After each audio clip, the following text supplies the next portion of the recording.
Hi hello नमस्कार. Planet मराठीमध्ये आपलं सगळ्यांचं मनापासून स्वागत आहे.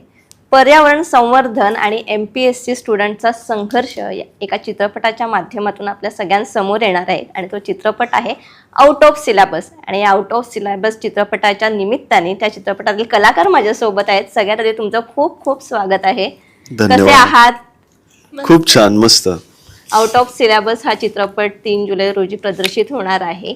तर किती एक्साइटमेंट आहे सगळ्यात आधी? तर खूप एक्साइटमेंट आहे, कारण असं कथानक अशा चित्रपटाचा भाग होण्याची संधी खूप रेअरली मिळते, जो निव्वळ कमर्शियल सिनेमा अशा पद्धतीचा नसून जरा गांभीर्याने घेण्याचा विषय ज्याच्यामध्ये हाताळलाय.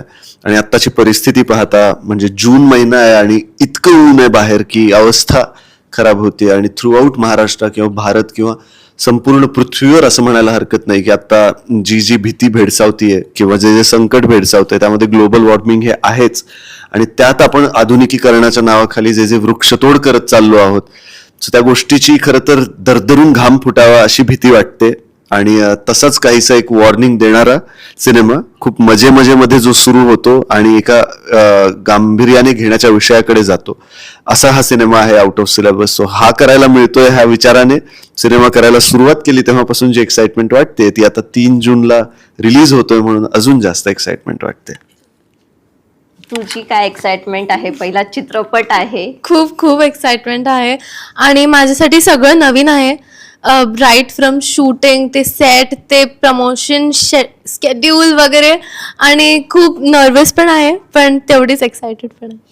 हा चित्रपट जर आपण पाहिला तर पर्यावरण संवर्धन आणि त्याचप्रमाणे MPSC म्हणजे एक वेगळा विषय मांडण्याचा हा चित्रपट आहे. आताच जसं यांनी सांगितलं की ह्या चित्रपटात गमतीतून सुरू झालेला विषय एक चांगल्या पद्धतीने मांडतं आणि एक लास्टला जर आपण पाहिलं तर खूप चांगला असा संदेश देणारा हा चित्रपट आहे. तर या चित्रपटात काम करताना कोणत्या भावना होत्या?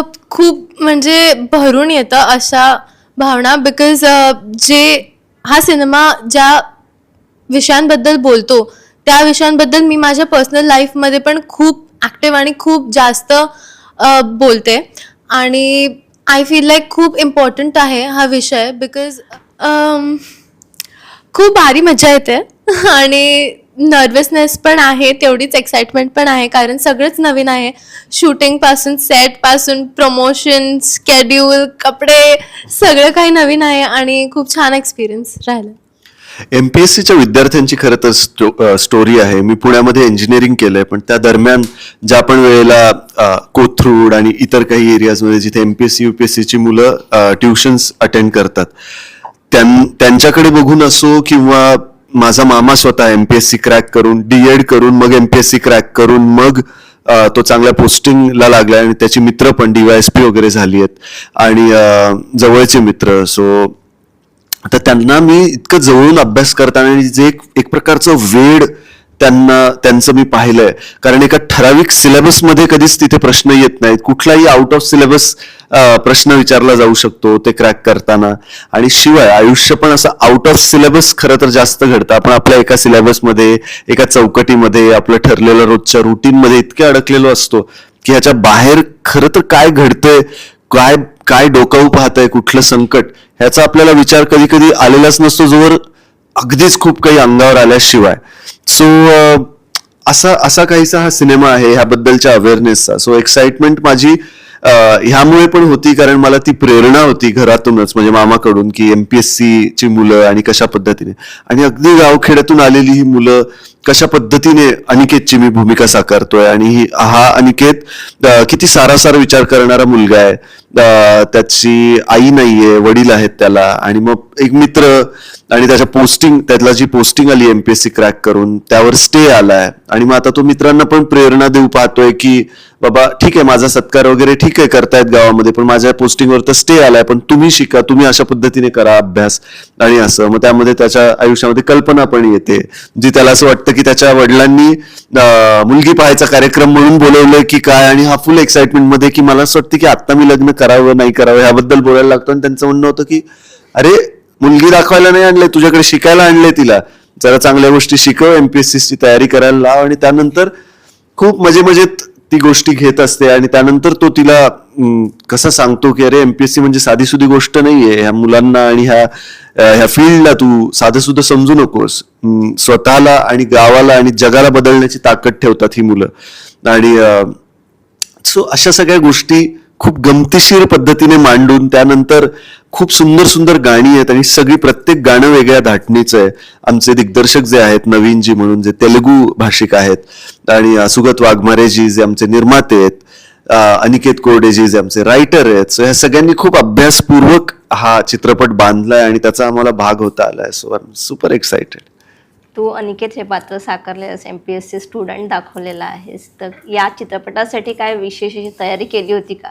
जसं की मी म्हणालो, माझा मामाच खरं तर एमपीएससी त्याने केलंय म्हणून मला टेक्निकल गोष्टींबद्दल अभ्यास करण्यापेक्षा जास्त ज्याबद्दल पण मला अनिकेतने जो आमचे रायटर आहेत त्यांनी सांगितलं वेळोवेळी, पण त्यांचा एक जो भावनिक प्रवास आहे ह्या अनिकेतचा, स्पेशली जी भूमिका आहे माझी, सो त्याचा जो एक भावनिक प्रवास आहे की त्याने काय काय केलंय याच्या आधी आणि त्याच्या पोस्टिंगवर स्टे आल्याच्या नंतर पण तो गावात राहून त्याची जबाबदारी कशी पार पाडायला बघतोय घरातली.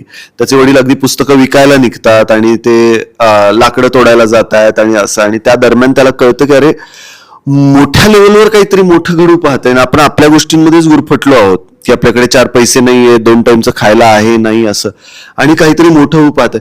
सो एक साधा मुलगा एका अर्थी पाहायला गेला तर साधा म्हणजे याच्याकडे काही विशेष स्ट्रॉंग बॅकग्राऊंड नाहीये, तो जेव्हा सिस्टमच्या विरोधात लढण्याचा विचार करतो तेव्हा काय काय प्रॉब्लेम्स येऊ शकतात आणि मग त्याची मित्रमंडळी त्याला कशी प्रेरित करतात, तो कधी माघार घेतोय तर मग ते कसे पुढाकार घ्यायला बघतात, हे सगळं साकारणारा हा सिनेमा किंवा ह्या सगळ्या थॉट प्रोसेसचा हा सिनेमा होता की हे पात्र होतं आहे.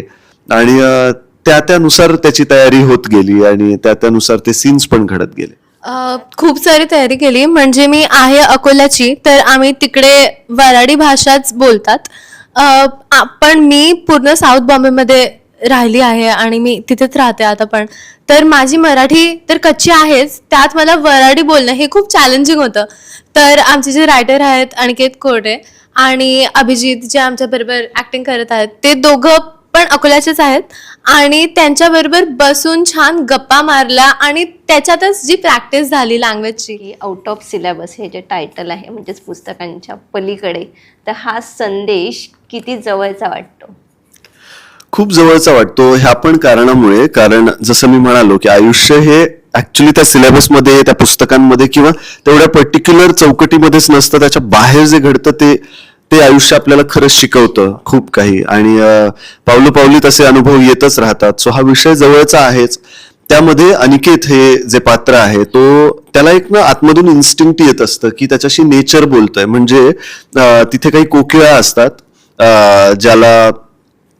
ज्याला तो आवाज देतानाच त्यांची नावं त्याने ठेवलेली असतात की ए मंदाकिनी, मीनाक्षी, माधुरी, काय हिला अभ्यास शिकवू का, किंवा असं. त्याच्या आयुष्यात जर काही जरी द्वंद्व असेल, त्याला जर कन्फ्युजन होत असेल तर तो सरळ त्यांना विचार. मग त्यांचा एका पर्टिक्युलर पद्धतीने चिवचिवाट आला तर मग तो त्या गोष्टीला होकार समजतो, वेगळ्या पद्धतीने आला तर तो नकार समजतो असा.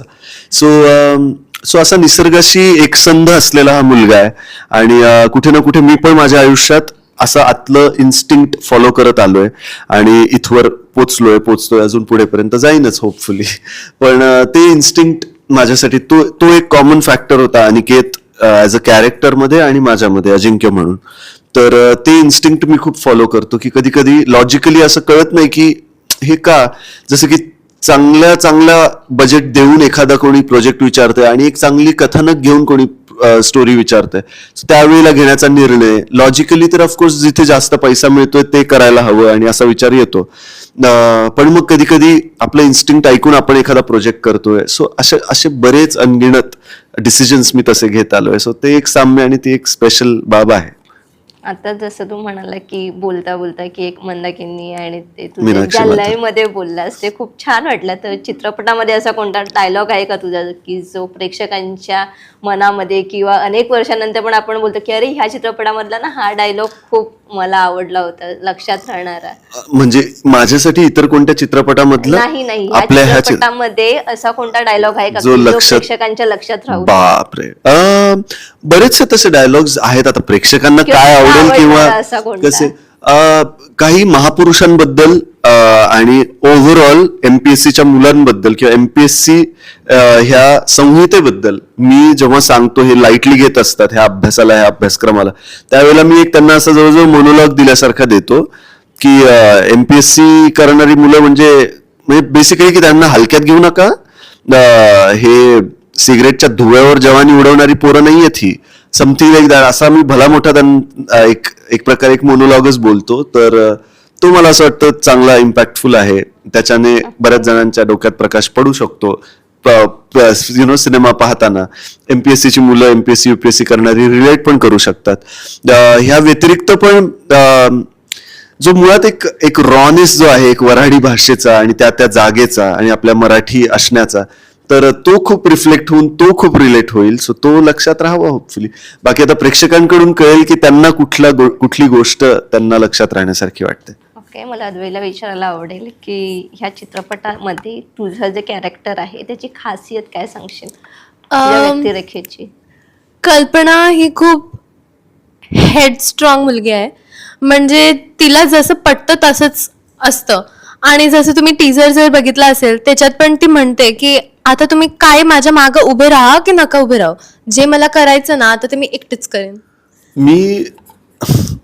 मी हेच सांगेन की आत्ताची परिस्थिती म्हणजे सगळ्यांनाच माहिती आहे. म्हणजे मी जसं म्हणालो, जून महिना आलाय आणि अजून पावसाचा पत्ता नाहीये. तसं पाहायला गेलं तर म्हणजे मुंबईमध्ये आपण आहोत, आपण तर एसी मधून फिरतो बऱ्याचदा, बट शूटिंग करताना असो किंवा अवांतर म्हणजे जे लोक ट्रेन मधून प्रवास करतायत किंवा ओव्हरऑल, म्हणजे मी परभणीमध्ये लहानाचा मोठा झालोय, तिथे ज्या नुसार ऊन आहे किंवा ती विदर्भाची आहे म्हणजे मूळची, तिथे जी परिस्थिती आहे आणि ओव्हरऑलच आता तिची सगळीकडे होऊ पाहते. म्हणजे धरणांचं पाणी अगदी तळ गाठतंय आणि अजून पाऊस आला नाही. तर हा आउट ऑफ सिलेबसचा प्रश्न म्हणजे सगळ्यात आधी हा सोडवला पाहिजे आपण, की ह्याच्यासाठी काय करता येईल.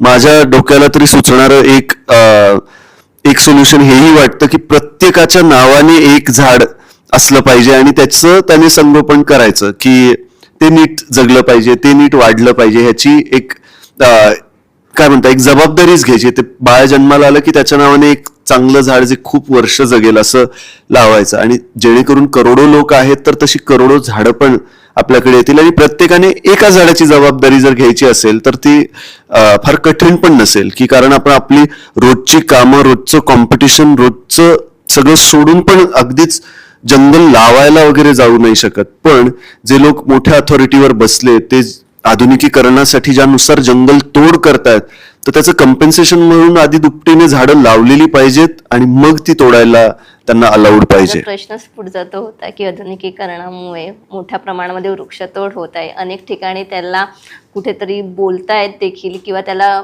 विरोधही करतायत. तर काही लोक आधुनिकीकरणासाठी ते तोडही करतायत. तर ह्याबद्दल तुझं मत काय?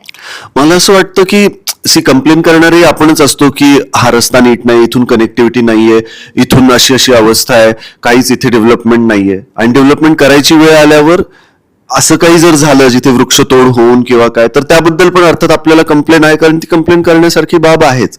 तर ज्या वेळेला तशी वृक्षतोड होणार असेल तर त्याच्या आधी नव्याने झाडं लावली गेली पाहिजेत आणि त्याचं संवर्धन झालं पाहिजे मोठ्या अथॉरिटीकडून पण, आणि मग ती वृक्ष तोडली पाहिजेत आणि मग त्यानुसार आधुनिकीकरण व्हायला हवं, मला असं वाटतं. सो एक स्मार्ट डेव्हलपमेंट व्हायला हवी. सक्सेस की नेचर, एकच निवडायचं असेल तर काय? Nature is success. So nature शिवाय आपण कुठे जाणार?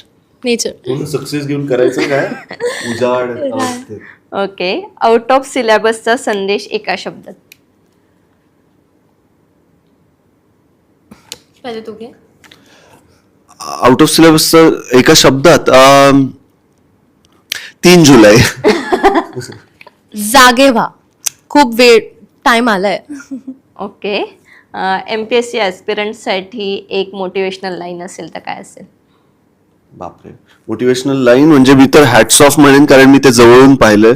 सो जी तुमची जिद्द आहे, जे तुमचं वेळ आहे, तेच तुम्हाला त्या पोझिशनला पोचवतंय आणि टिकवतंय, आणि तुमच्या हातामध्ये आपल्या देशाचंही भविष्य एका अर्थी आहेच. त्याचा एक मोठा वाटा तुमचा आहे. So hats off is the line. Okay, आणि तुमच्या आयुष्यातील सर्वात मोठा आउट ऑफ सिलेबस क्षण कोणता होता? बापरे, माझ्यासाठी रिसेंटलीच झालाय. एका शब्दात कसं सांगू माहिती नाही, पण व्यक्ती ओळखण्याच्या बाबतीत सो मी खूप खूप चूक करत आलोय किंवा पटकन विश्वास ठेवतो, पण व्यक्ती ओळखण्याच्या बाबतीत आता मी अजून सतर्क झालोय. सो हा माझ्यासाठी एक आउट ऑफ सिलेबसचा आणि महत्वाचा रिअलायझेशन आहे. ओके.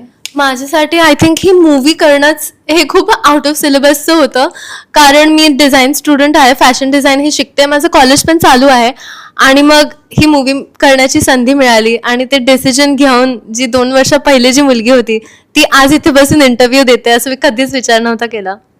ओके. आणि शेवटचा प्रश्न की हा चित्रपट पाहून आल्यानंतर प्रेक्षकांनी कोणती भावना घेऊन बाहेर निघायला पाहिजे असं तुम्हाला वाटतं? मला असं वाटतं की 5 मिनिटं कोणी काही बोलणारच नाही. ओके. मला असं वाटतं आउट ऑफ सिलेबस मूव्ही पाहताना स्वतःला जर आपण त्या ठिकाणी ठेवलं आणि तिथे जे काही घडतं आणि टुवर्ड्स दी एंड जे काही घडतं त्यानंतर जर परत एकदा ह्या मुलांना ह्या कॅरेक्टर्सना संधी मिळाली तर ते किती छान गोष्टी करू शकतील अशी जर फिलिंग येणार असेल किंवा जे काही. बेसिकली आपण जर 70 वर्षाच्या एखाद्या व्यक्तीला बोललो की तुम्हाला जर परत 20 वर्षाचं होता आलं, 30 वर्षाचं होता आलं तर तुम्हाला कसं वाटेल? अशी जर संधी मिळेल तर ते काय बोलतील की अरे हा असं थोडी होणार आहे. सो आपण प्रत्येकाने जर हा विचार केला की कदाचित आपण झालो 70-80 वर्षाचे आणि देवाने आपल्याला परत इच्छापूर्ती करून आता परत बनवलंय 20, 25, 30 वर्षांचं आणि आता परत एकदा जगात आपण किती वेगळ्या भावनेने भरू की थँक गॉड मी परत यंग झालो किंवा झाले, अशी काहीशी भावना कदाचित येऊ शकते की त्यांना मिळते नाही मिळते, त्यांना मिळाली नाही मिळाली संधी माहिती नाही, आपल्याकडे संधी आहे अजून चांगलं जगण्याची, अजून परिस्थिती हाताबाहेर नाही गेलेली आहे, ही भावना त्यांना नक्की असेल. बाकी आता प्रेक्षकांकडून कळेल त्यांची भावना. ओके. तुमच्या पुढील वाटचालीसाठी खूप खूप शुभेच्छा आणि खूप छान वाटलं तुमच्याशी गप्पा मारताना, आणि तुमचा 3 जुलैला जो चित्रपट येतोय त्यासाठी तुम्हाला all the best. Thank you so much.